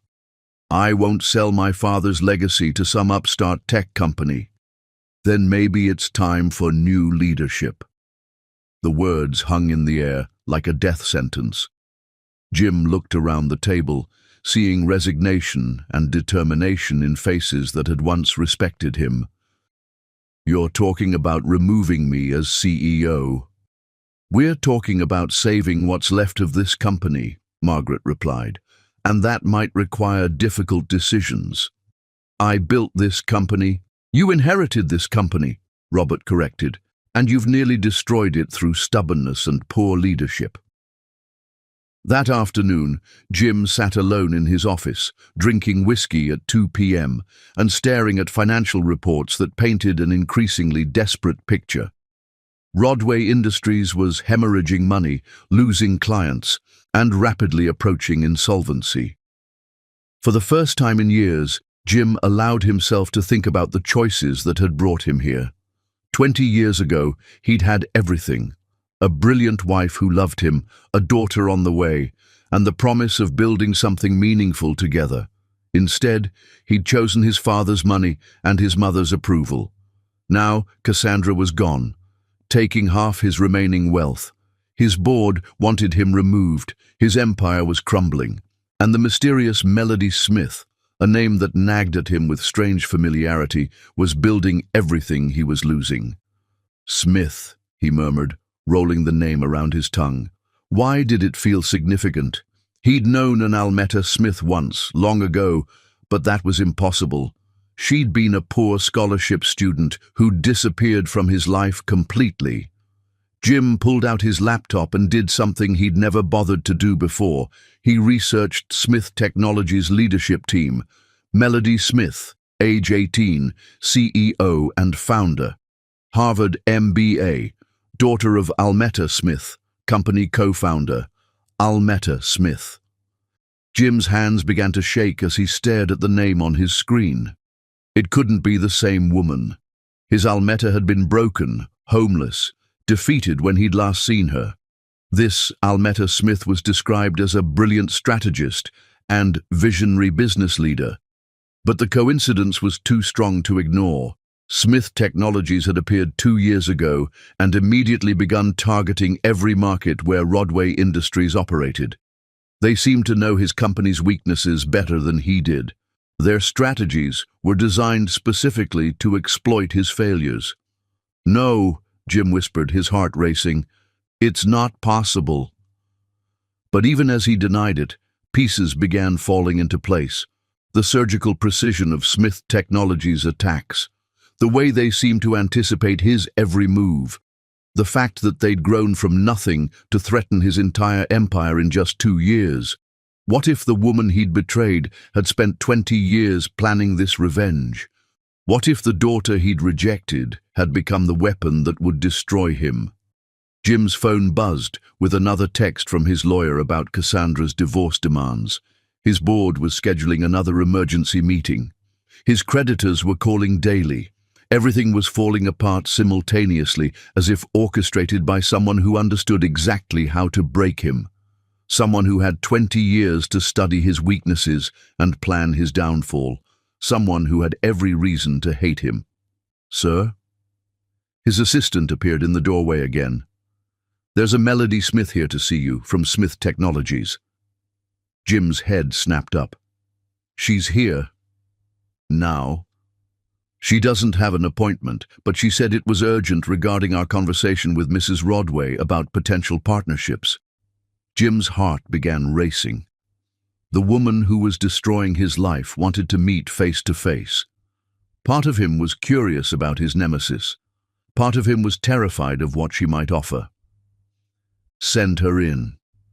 Melody Smith entered his office with the confidence of someone who owned the world, and Jim's first thought was that she looked impossibly young to wield such power. She was tall, elegant, and professionally dressed, but there was something about her eyes that seemed familiar. "Mr. Rodway," she extended her hand with a polite smile. "Thank you for meeting with me on short notice, Ms. Smith."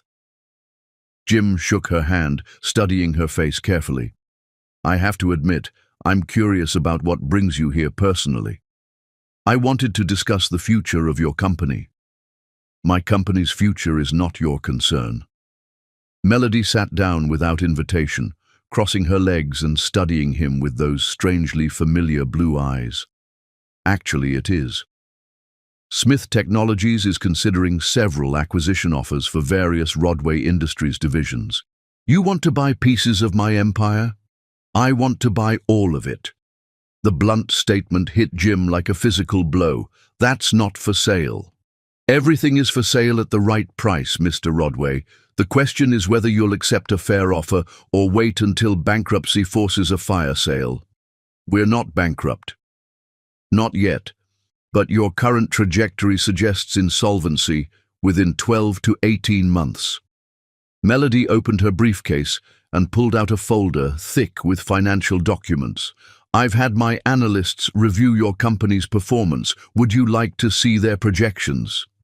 Jim didn't want to, but morbid curiosity compelled him to examine the papers. The analysis was devastatingly accurate, predicting exactly when various divisions would become unprofitable and how much debt would accumulate before total collapse. How did you get this information? Public records, industry analysis, and logical deduction. Your company's problems aren't secrets, Mr. Rodway. They're headlines. What are you offering? Complete acquisition, all divisions, all assets, all debts. $150 million. Jim laughed bitterly. This company was worth $500 million 5 years ago. 5 years ago it was profitable. Today it's a liability that's only getting worse. Melody leaned forward slightly. My offer covers all outstanding debts and leaves you with enough money to retire comfortably. That's more generous than most vultures would offer. Why are you being generous? For just a moment, something flickered in Melody's eyes, something cold and calculating that made Jim's skin crawl. Let's call it professional courtesy. I need time to consider this. Of course. But Mr. Rodway? Melody stood to leave, pausing at his office door. This offer expires in 30 days. After that, my next offer will be significantly lower. Is that a threat? It's a business reality. Every day you wait, your company becomes worth less, and my offer becomes more generous than you deserve. After she left, Jim sat in stunned silence. $150 million for an empire that had once seemed infinite. It was a fortune by most standards, but it represented the complete destruction of everything his father had built. That evening, alone in his empty mansion, Cassandra had already moved out. Jim made a decision that felt like signing his own death warrant. He would accept Smith Technologies' offer, not because he wanted to, but because he had no choice. The alternative was watching everything collapse into worthless bankruptcy while his debts mounted beyond hope of recovery. The next morning, he called Margaret Chen to schedule another board meeting. I've decided to accept Smith Technologies' acquisition offer, he announced to the assembled board members. The relief in the room was palpable. It's the right decision, Margaret said gently. Painful, but right. When do we meet with their representatives? Ms. Smith suggested a formal presentation next week. Full board attendance, media present, all the appropriate ceremony for such a significant transaction. Jim nodded numbly. Next week, he would officially surrender his father's empire to a woman young enough to be his daughter. He had no idea how accurate that assessment truly was. One more thing, Margaret added. Ms. Smith specifically requested that Mrs. Almetta Smith be present for the final signing ceremony. Who's that? According to their corporate records, she's the company's founder and Ms. Melody Smith's business partner. Jim felt a chill of premonition, but he couldn't place why that name sounded familiar. Fine, whatever they want. Let's just get this over with. Outside the boardroom windows, snow began falling on Boston, as if the sky itself was mourning the end of the Rodway Empire. In 7 days, Jim would discover that his greatest enemy had been hiding in plain sight for 20 years, and by then it would be far too late to change anything. Chapter 9. The Trap Closes. The conference room on the 42nd floor of the Millennium Tower had been transformed into a courtroom where Jim Rodway would face judgment for crimes he'd forgotten he'd committed, though he didn't know it yet. Media representatives filled the back rows, cameras and recording equipment, ready to document what the business press was calling the acquisition of the decade.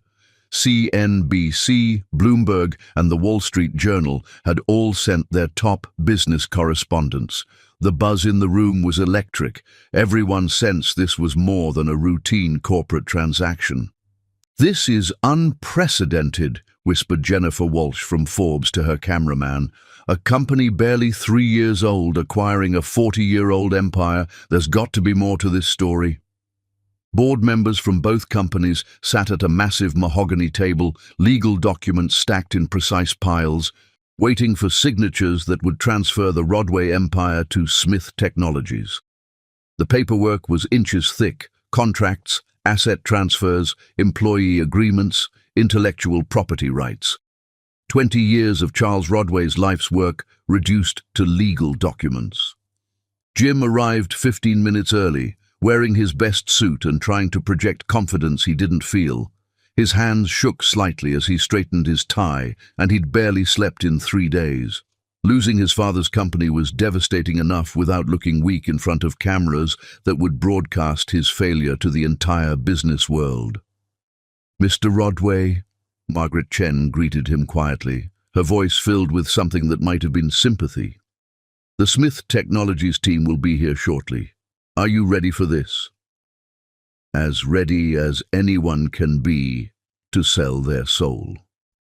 "Jim, you're making the right choice. This company would have been worthless in bankruptcy." "That doesn't make it hurt less." Jim looked around the conference room, noting the expensive artwork and panoramic view of Boston Harbor. Soon, none of this would belong to his family anymore. Robert Stevens approached, his expression grim. "Jim, I want you to know the board appreciates how difficult this is, but Smith Technologies has been generous with the terms, more generous than they needed to be. Generous enough to ease their consciences about dismantling my father's legacy? Generous enough to ensure you walk away financially secure instead of losing everything in bankruptcy court."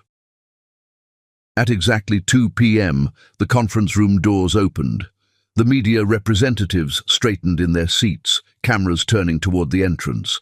Board members looked up from their whispered conversations. Even the lawyers stopped shuffling papers. Melody Smith entered first, looking every inch the conquering corporate queen in a charcoal grey power suit that emphasized her youth and authority. She moved with the confidence of someone who'd never lost a battle. Her blonde hair pulled back in a severe chignon that made her blue eyes look like chips of ice.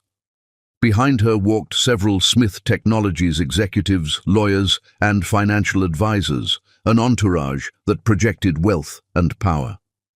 The room fell silent as she surveyed the assembled crowd with the cool assessment of a general reviewing conquered territory. Her gaze lingered on Jim for just a moment longer than the others, and something in her expression made his skin crawl with inexplicable dread. And then Almetta Smith stepped through the doorway. Jim's world stopped. 18 years collapsed in an instant as he stared at the woman he'd thrown out of a hospital room while she was bleeding from childbirth. Almetta looked magnificent, successful, elegant, and coldly beautiful in a way that spoke of wealth and power earned through decades of struggle. "No," Jim whispered, his face draining of color as understanding crashed over him like a tsunami. Almetta met his eyes across the conference room with a smile that could have frozen fire. "Hello, Jim. It's been a long time." Every person in the room sensed the sudden tension, but nobody understood its source except the 3 people whose lives had been shattered in a maternity ward 2 decades earlier. "I don't understand," Margaret Chen said, looking between Jim and Almetta with confusion. "Do you two know each other?" "Oh, yes," Melody said, her voice carrying across the silent room with crystal clarity. "Mr. Rodway and my mother have a history, don't you, Daddy?" The word hit Jim like a physical blow. He staggered slightly, gripping the edge of the conference table for support as he stared at the young woman who'd been systematically destroying his empire for 2 years. "Daddy," someone whispered in the back of the room. "That's right," Melody continued, her voice growing stronger and more confident with each word. "James Rodway is my biological father, the man who abandoned my pregnant mother in a hospital room 18 years ago because he chose $500 million over his own family. The media representatives erupted into frantic activity, cameras flashing and recording equipment humming as they realized they were witnessing something far more dramatic than a simple business acquisition. "But here's what makes this even more beautiful," Melody said, her smile turning predatory as she locked eyes with Jim. "Every single business decision I've made for the past 2 years has been designed specifically to destroy you. Every client I stole, every employee I poached, every contract I won, it was all part of a 20-year plan to take everything you chose over your daughter." Jim's face went ashen. "The timing. You've been planning this since the day you threw us away like garbage." "Oh yes, Daddy. Every strategy session, every market analysis, every corporate raid, I was thinking of you. Do you know what I named our first AI program? Project Karma. And it's been systematically dismantling your empire algorithm by algorithm. But why now? Why reveal yourself?" Melody's laugh was cold and musical. "Because I wanted you to lose everything the same way you made us lose everything. Slowly. Painfully, watching it slip away piece by piece until there was nothing left but the devastating realization of what you threw away. And now, in front of all these cameras, in front of your board, in front of the entire business world, you get to know that the daughter you rejected before she was even born just bought your soul." Jim sank into his chair, the full magnitude of his situation finally clear. "You could have told me who you were. We could have worked together. I could have been part of her life." "Could you?" Almeta asked mockingly. "The same man who called our love a fraternity bet? The same man who questioned whether she was even yours?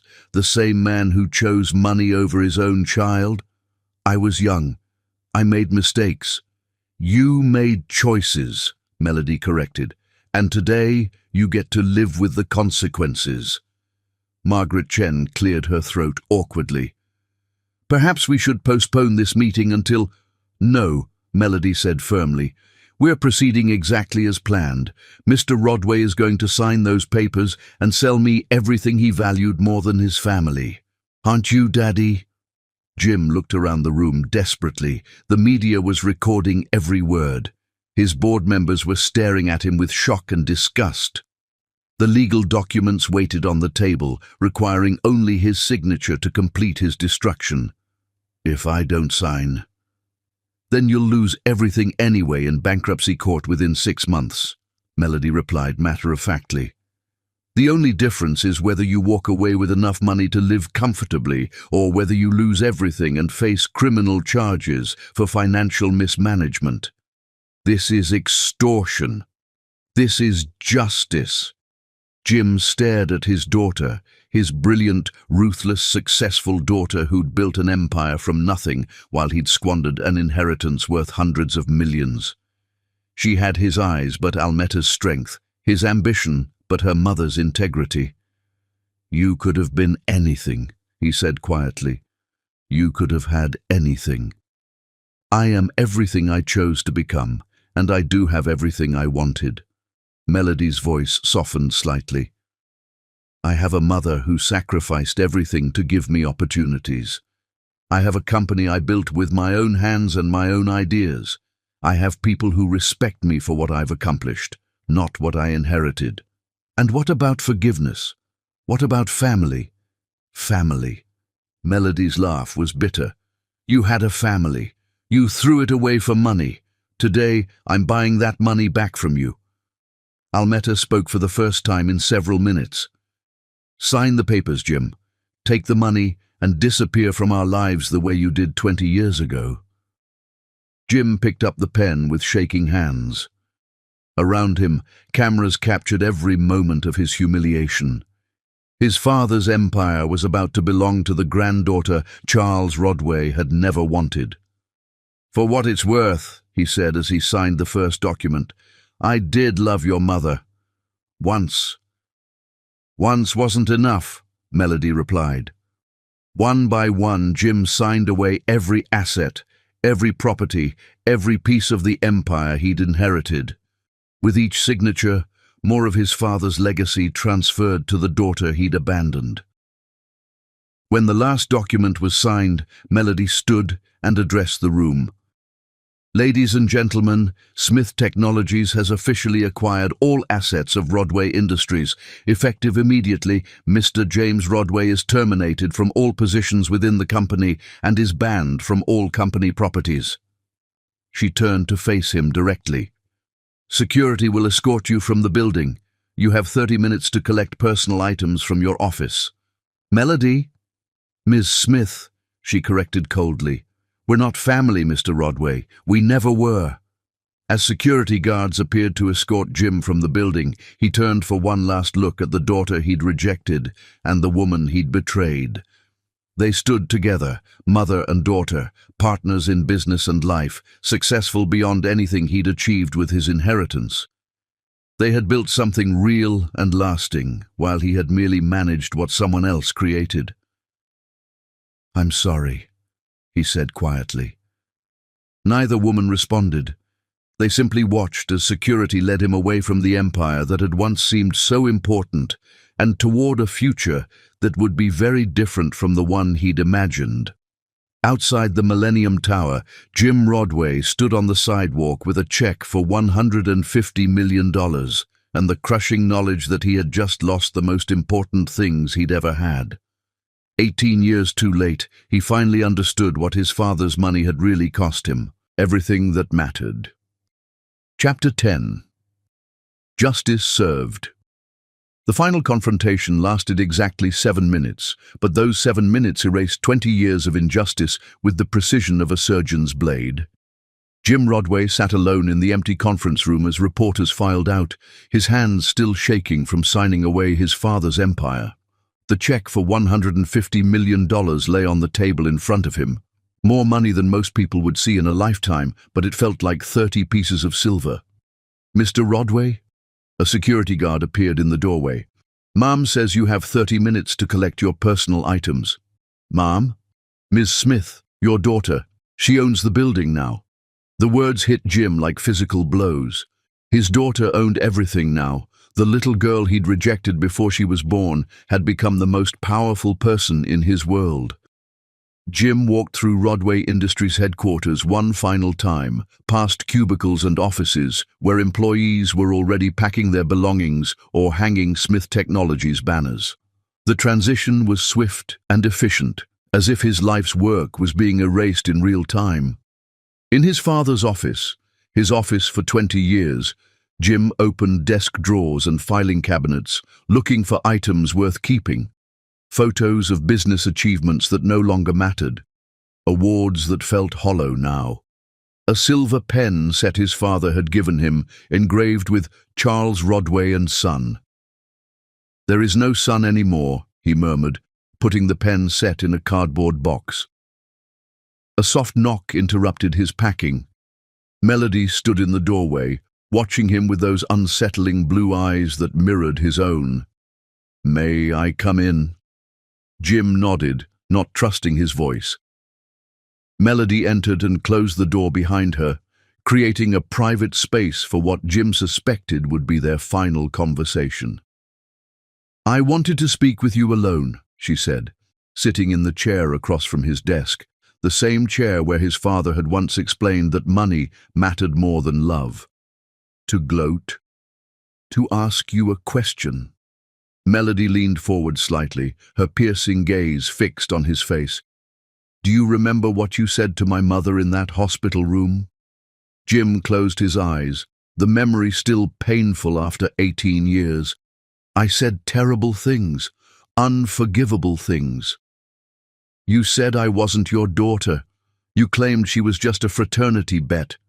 You said we were nothing to you." Melody's voice remained steady, but Jim could hear the deep hurt beneath her control. "Do you remember?"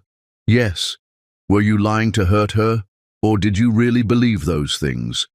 The question hung in the air between them.